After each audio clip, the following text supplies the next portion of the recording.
Recapping our previous work, there are situations when there may be no diversion available for a large part of the flight.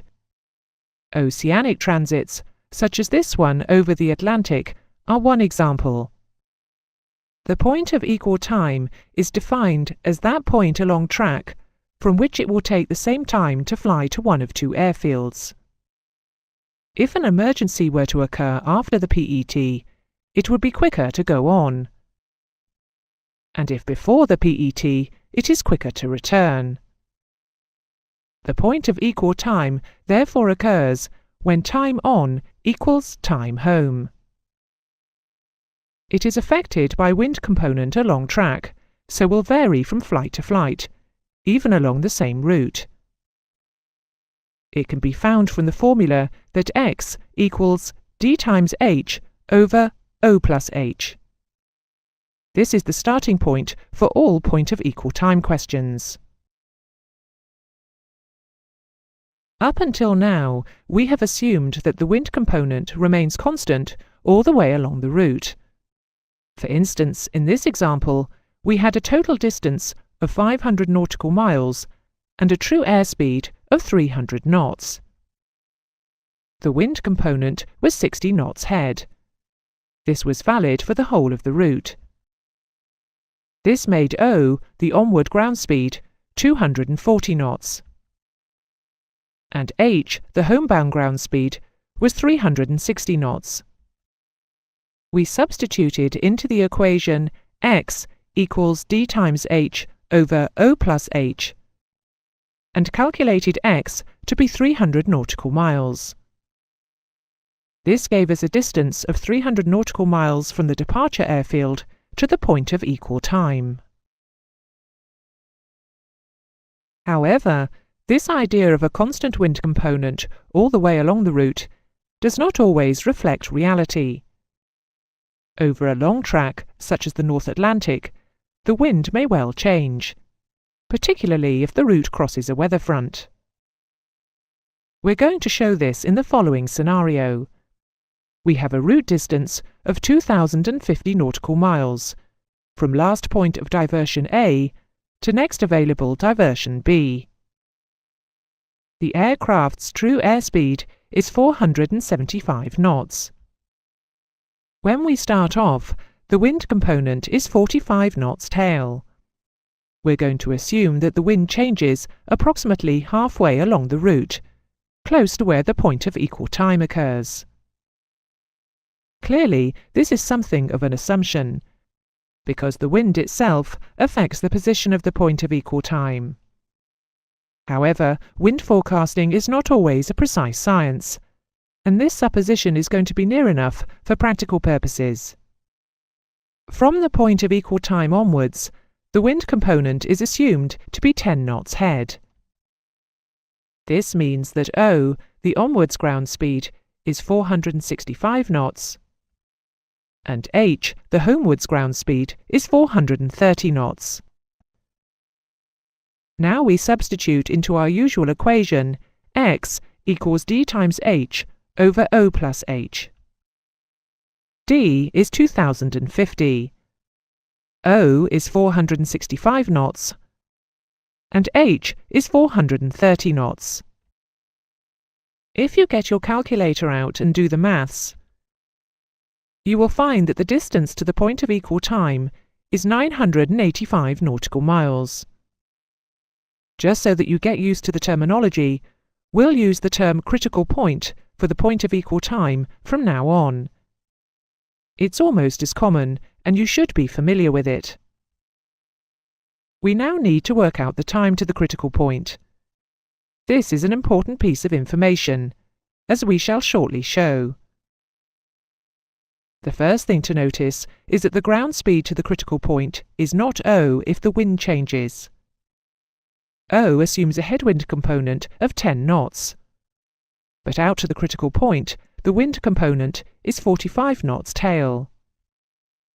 Therefore, a TAS of 475 knots plus a tailwind of 45 knots gives a ground speed out to the critical point of 520 knots.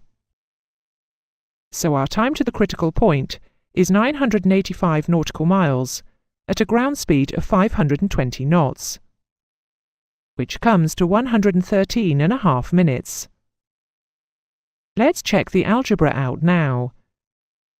If the distance to the critical point is 985 nautical miles, and the total distance d is 2050, simple subtraction tells us that d minus x, the distance onwards from the critical point, is 1065 nautical miles.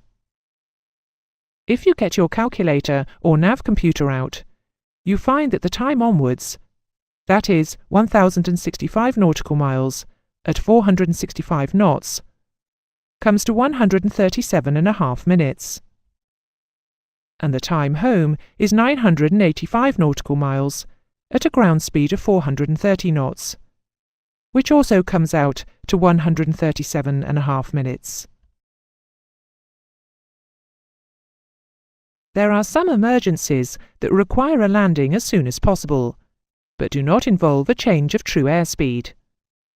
A sick passenger or perhaps a generator failure might be examples. However, in many instances, an onboard emergency will involve a loss of altitude. For example, an engine failure will result in a drift down to a stabilizing altitude, and a pressurization failure would require an immediate descent to 10,000 feet. This will almost invariably involve a loss of TAS.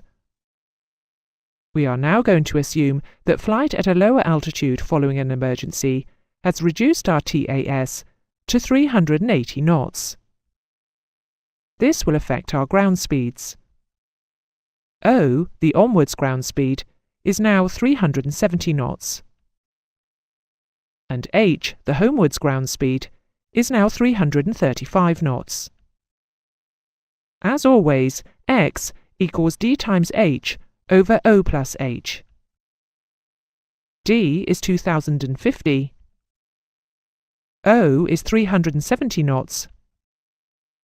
And H is 335 knots. Again, get your calculator out and do the maths. The distance to the critical point is now 974 nautical miles.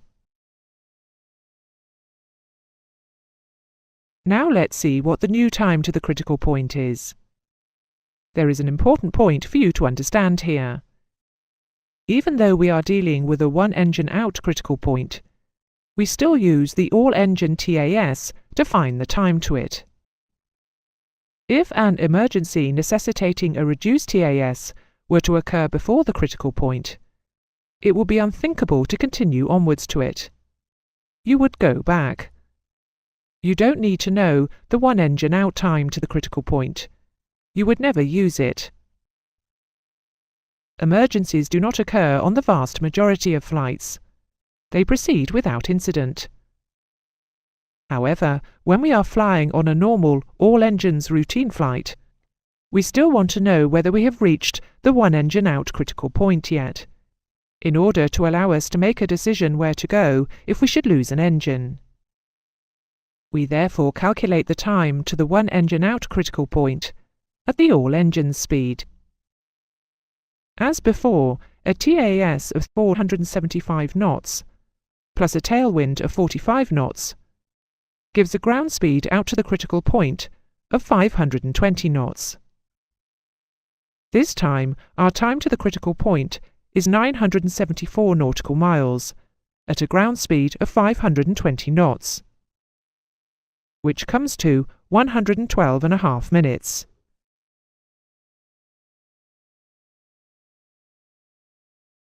Let's compare the answers we got for the all-engines critical point and the one-engine-out critical point. Using the all-engines TAS after the critical point, the distance to the critical point was 985 nautical miles, and the time was 113.5 minutes. Using the one-engine-out TAS after the critical point, the distance to the critical point was 974 nautical miles, and the time was 112.5 minutes.